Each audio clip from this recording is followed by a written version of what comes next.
So please start out by talking about how you understood Vernon once you became a member of the House of David, and the purpose of that, and the purpose of having, children for God, and what all that was about. Please. Okay, we're going to talk about the House of David, which was called the House of David before he ever changed his name. It was, and I was there from 1986, so I don't even think they started the House of David thing until pretty much then. Let's see. I became a member of the House of David in August 1987. August 31st, 1987, as a matter of fact, would be my wedding anniversary. But as a member of the House of David, the big reward is that you could be the bride of Christ, the actual Jesus Christ. And at the time that I first joined, Vernon was a Christ, a Messiah, not the Christ. So there was a distinction. So even when I was talking with Robin about, well, it's not like he's saying it's Jesus Christ, right? And it was with that understanding that I made that particular comment. So I could still see the message. I could still see that, okay, we're still studying, we're still teaching, but I now have a new role. I have something that special that I can do for God. He's asking me to have children for the message, for this purpose, because the children are going to be someone special in the kingdom. Now, at that time, he was not talking about being the 24 elders. That wasn't mentioned until that was actually probably mentioned after I left, because when I first heard that, I went, oh, that's new. And what was the year? I left in 1992. Sorry, what? I left in 1992 in February, 1 year, almost to the week before the raid. So I just knew that the children would be special in God's kingdom. They were not going to die. They were supposed to live. So even as I was watching the siege unfold, there was a part of me that was like, well, the kids have to live. And it's not like I was a believer. I didn't think I believed in anything at the time, but it was kind of like, well, the kids are supposed to live, and certainly people will find a way to rescue the children, because we don't kill children here. So, children are special anywhere. In this group, they were special. Vernon was special because he was the prophet and he was a messenger, the lamb, but the children were even more so. So special. And one time, Catherine Madison told me that the children were incarnations of different people in the body. Is that right? I don't know that I heard it quite that way, but there was a point where he looked at Sky when he was very small, and I had him dressed up in a little Japanese happy coat, and he had his hair up in a little top knot. And Sky was a big fat baby. He had the cheeks. And he looked at Sky and said something to the effect of, he represents Buddha. So I would, at that point, I was kind of going, okay. But I come from a Buddhist background too. So I went, there is truth everywhere. And if my son can represent that truth, that's okay with me. About Scooter, did he say anything like that? We weren't in the same time zone for most of the time that I had Scooter. Fortunately, unfortunately. And any other children identifiable? I don't know. But I was there when he made the reference to Buddha and Sky. And I'm pretty sure Sky would just look at me and roll his eyes at this point. Or he'd go, what do you think? One of the two, maybe both. Okay, so let's kind of like talk about Christ, because when I interviewed, people earlier, Branch Davidian survivors earlier, they, especially the older ones, like Bonnie and Clive and Catherine Madison and Sheila, when they say Christ, they're talking about Jesus Christ. Yes. And then of course Clive explained to me about what Vernon meant by Christ, and how the Christ, or the Christ spirit, has many suits of clothes. Yes. Could you talk about the many suits of clothes? The way that Vernon would explain things in relation to the word savior or Messiah, it doesn't have to be just one. Jesus was, well, he was the Messiah for everybody, but there would be another Messiah who would be like Jesus Christ too, because Jesus died for our sins, and then and then eventually Vernon David will also be sacrificed as well. And Clive could say it better, but it was just, he was the other sacrifice. And so in my mind, it was always separate. There's Jesus, who came 2,000 years ago and died. And then there's Vernon, who later became David, who would also die. And some of the mighty men might die in the war with him. But yeah, it's getting into some doctrine there that. Okay. So at that point, the expected war is still going to be in Palestine. Yes. Up till the time I left in February 1992, I believe we were getting ready to go to Israel. I got a passport with Sky with me, so that we were going to go to Israel. He'd even taken Kathy Andrade and Steve to Israel in the early 90s as well. So that's probably where he found Pablo. So, it was always Israel. But as far as who he was to the group at the time, in 1987, he was the Lamb, who was not the same as Jesus. But he could be a Christ, a Messiah. So he's talking up to the Current Affair TV show, and he was saying, these people think I'm the Messiah. Well, in the context of our group, he's a Messiah. And yes, we could say that. So I was okay with that. Was he talking about Cyrus at that point? In 1987, because Cyrus. Oh, Cyrus the king? Mm-hmm. Yes, he was talking about, he would talk about Cyrus because he named his son Cyrus, because he was the Persian king, foreign, not of the Israelite blood, coming in to save God's people.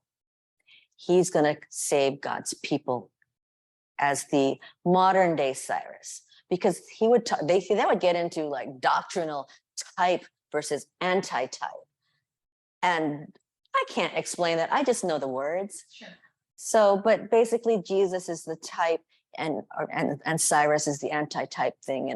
But either way, a religious scholar could tell me more, but. Yeah, well, I'm not. Right.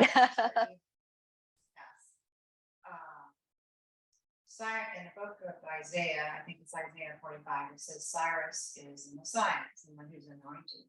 The anointed one, yes. So Cyrus was anointed of God to save his people. Therefore, that's the type. To save the Israelites. To save God's people, meaning the Israelites. So Cyrus is the type in history. Vernon is the antitypical Cyrus today,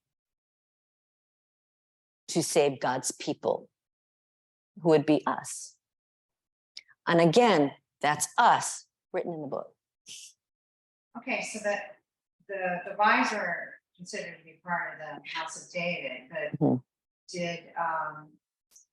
did he also identify with, say, King David in the Bible, and King David's, did he regard himself as the author of King David's songs, for example, or what is this? Oh, that's interesting. What is this about the Davidic song?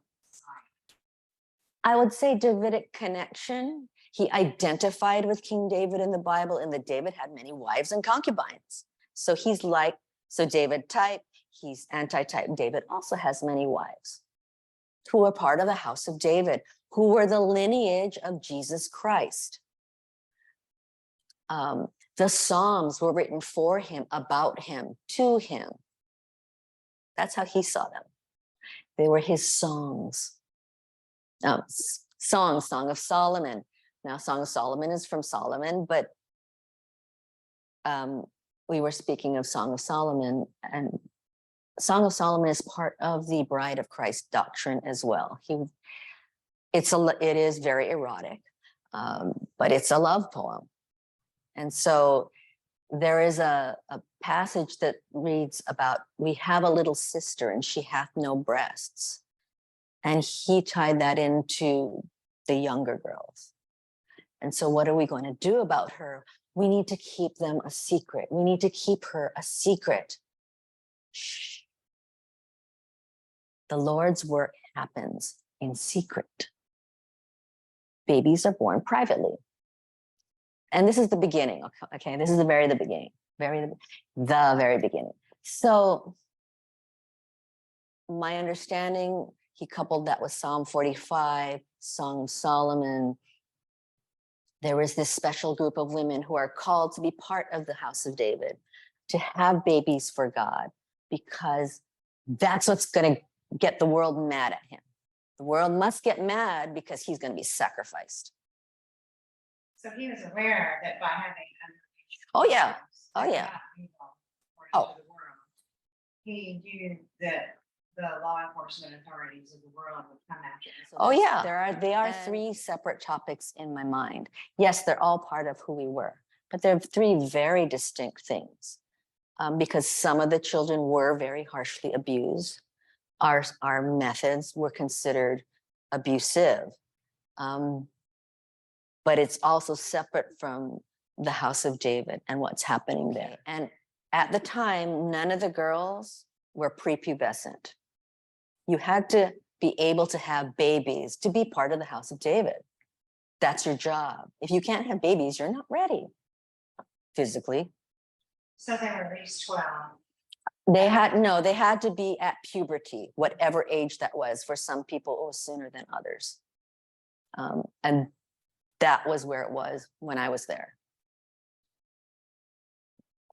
Just the other night, I was having dinner with Dr. Phil Arnold, and he said that during the siege in '93, he and Dr. James Tabor, would call Livingston Fagan in prison. And at one point, Livingston Fagan told him, "We believe in the right of Abishag." Right. I got it. What's the right of Abishag? We're back at King David. When King David of old became old and frail, he had a wife or a concubine named Abishag, and it was her job to come and lay in bed with the aged king and keep him warm at night. It may or may not have been a sexual relationship, but Abishag kept him warm, and she was part of the house of David, right? Yeah. So do you know if any of the girls or the young ones might have been involved in some kind of rite of Abishag? I don't know, but the last time I was on Mount Carmel was January 1992. I saw little Rachel, Sylvia, who was 12 at the time, in the car with him, which usually, whoever's in the car is usually House of David material. And I don't want to, and I remember looking at her going, she's really young. And I left the next month, but it wasn't because of that, but that's part of it. Things all, kind of came together for me. But Rachel looked like a little girl to me still, versus Michelle Jones, who looked older than I looked at the time, because I looked 12. And people can read into that whatever they will. You were 12. But I was looking at Rachel going, wow, she looks young. Just thinking, wow, she's young. And I didn't know whether anything was happening at the time. I made that observation. And then later on, I heard Kiri Jewel's story. She was 10. That was not Abishag. That was joining the house of David. That's different. Well, okay, let's talk about the severe abuse of children. Okay. That was a big topic. And I just haven't heard of much severe abuse of children. I've heard of I can tell you there are instances and episodes of severe abuse. I witnessed one, but and it's going to sound like a bunch of compartmentalizing and rationalizations and justifications, or what's the word? Rationalizations. But okay, how do I start? Where do I begin? Okay, let's start with, we discipline our children and we start at the age of 8 months. That's when he started with Cyrus, with a wooden spoon known as the helper, so that he could learn what no meant. And he needed to learn, I need to listen when someone says, no, stop, whatever it was. I need to listen to my parents and obey without question instantly. I'm not going to have time to question. And I'm speaking from the child's point, but from the parent's point of view, we need to train our children to obey instantly, because there may be a situation where they need to be quiet or just stop. We need to all be disciplined to do this. So we need to start early. And in the beginning, it's just like, you have to pull the diaper down, and people will cringe when I say diaper, but you got to pull the diaper down, and that's how you start. You don't start full on beating their butts, but you start to startle them. That's how it was described to me. And for the most part, that's how people, they had their spoons. And when we came from Hawaii, even when I was young, I'm Japanese, so we had rice paddles. I got spanked with the rice paddle. So for me, I'm like, oh, that's nothing new. And I asked my mom to send me a huge rice paddle. And so, we all had, and they saw the rice paddles, went, oh, and everybody got wooden rice paddles. And each child had their own rice paddle. And I still have skies. But sometimes the spankings were severe. So they, let's see. If they were prolonged, it depends on the method that is used. So, for whatever, and you're not supposed to spank in anger. So as a parent, you don't spank your child in anger.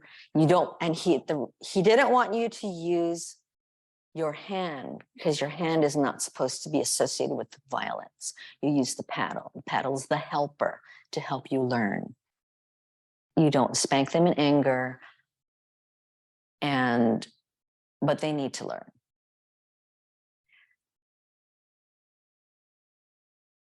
And yeah, there was a time when I spanked Sky and he had a diaper rash and I didn't realize it. And that's a time that I see played out everywhere. I spanked him and then I realized there was blood on my paddle, and I'm like, but then I stopped. But kids had kind of leather bottoms. Okay. We know how smooth babies' butts are, and their skin was not calloused, but, toughened. Yeah. So I think it depended on time and place when these very severe things happened. I only heard about them. I heard that he disciplined Cyrus fiercely, and I've heard that he wanted Nicole to, he wanted Cyrus to call Nicole mommy, and Cyrus wouldn't do it, and he punished him. Again, I didn't see that, but someone did. Someone did. So yeah, so you had multiple. Yes, so Children. and I did see an episode on Mount Carmel where there was a couple, and we were all sitting in the kitchen house. So it was one of the homes.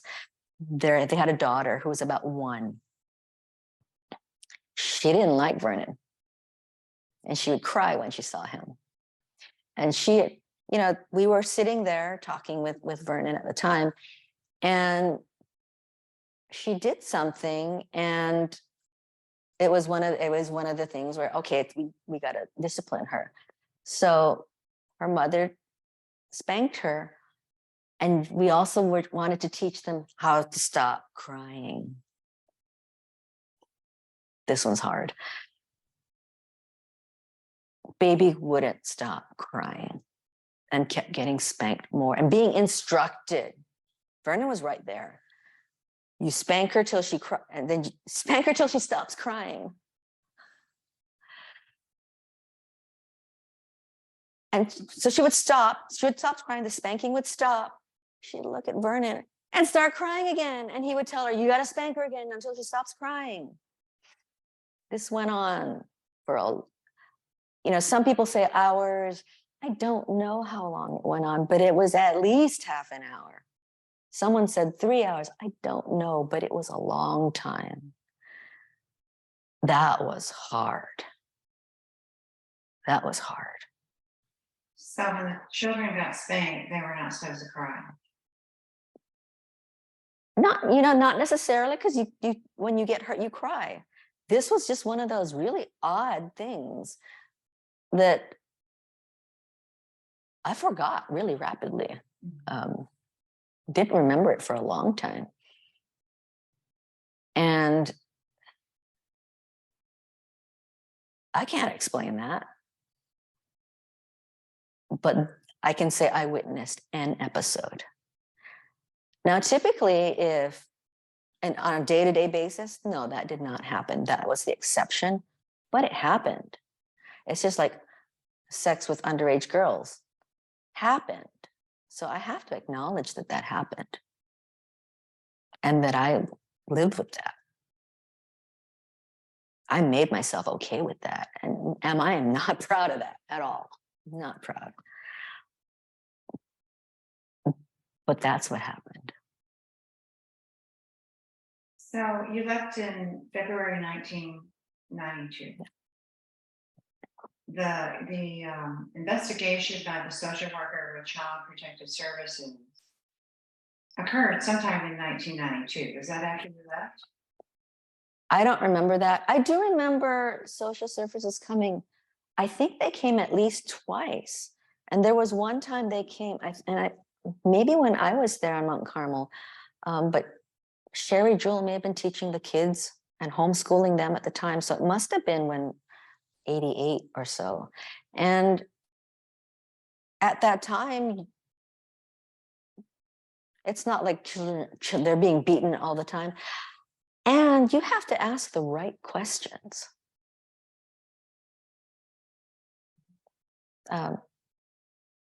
Because do I think kids were getting beaten all the time, every day? No, but there were episodes. And Heather says that she was definitely the exception. And I believe he was grooming her. And that's kind of sick. Yeah, I know. I was disturbed. Very disturbed by that. So could you explain to the viewer what Heather said in the recent documentary? Heather recounted that he would spank her every day in the manner of all children, meaning pull your pants down and spank a bare bottom spankings. They were bare bottom spankings. And she was 9. And the way that he rubbed the paddle on her. I am creeped out just thinking about it. She was his niece. This tells me this is a very sick man.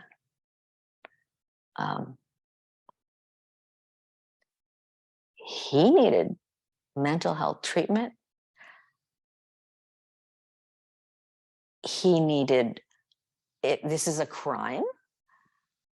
And sure, arrest him and investigate and let him have his day in court. Yeah, maybe we could wrap up with that. What you think the state of, Vernon David's mental health was? Well, as we discussed earlier, he sent me to nursing school.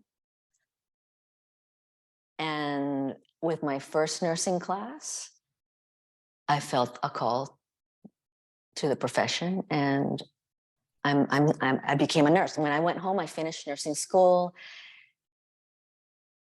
And by the time I finished nursing school, the nursing shortage was over and you couldn't get a job anywhere, except unless you know somebody. And as things turned out, a classmate of mine worked at the state hospital, which is an inpatient psychiatric facility. So I became a psych nurse. And I learned a lot of things. So I speak in very clinical terms now because I've been a nurse for 20-something years in mental health. I believe that David Koresh is diagnosable with something. And as a nurse, I'm not going to diagnose, but let me tell you, reading the DSM-5 TR is an interesting experience. Would he meet criteria? Go take a look in the book. He's narcissistic. He heard voices. He acted on them. He was delusional. Did he believe that what he was doing was God? Yes, I believe that he believed. People call him many things. I say he was sick. Do you think his role that he created for himself by reading and interpreting the Bible and putting himself in the prophecies, do you think that might have been a compensation for low self-esteem because of learning disabilities he had as a child? I believe that he subconsciously created his world the way he wanted to. And this is what he wanted, according to his own desires. He desired young girls. He figured out a way. Not as, I'm going to do this so I can get that, but he figured out a construct that he was okay with. Or he couldn't do it either. And the way he described is, but God asked him, told him to do it, and he didn't want to do it, but God said. What a wonderful construct to do what you want to do in the end. And people have asked about Rachel and how she felt. I felt so sorry for Rachel. I felt so sorry for her. But God sent her a dream too, that he would kill him. He would smite him if he didn't do it. So the word is acquiesced. She didn't like it, but she stepped back. And so he had these illusions, but could you talk about the way the members, as you say, acquiesced? Yes. If you feed in the world of psych, nursing, and mental health, if you feed a delusion, it will grow. So we are trained as professionals, don't feed into the delusion. Otherwise, you're saying it's okay to believe this, and it grows. Well, you feed into a delusion. So of course we fed into it. We bought it. We drank the Kool-Aid. And power corrupts. And I'm going to be very cliche And absolute power corrupts absolutely. And you have what we had. We gave him our power. I gave him my power. And now, for the last 30 years, I've been reclaiming it. Thank you. Thank you for this interview, and I look forward to talking to you.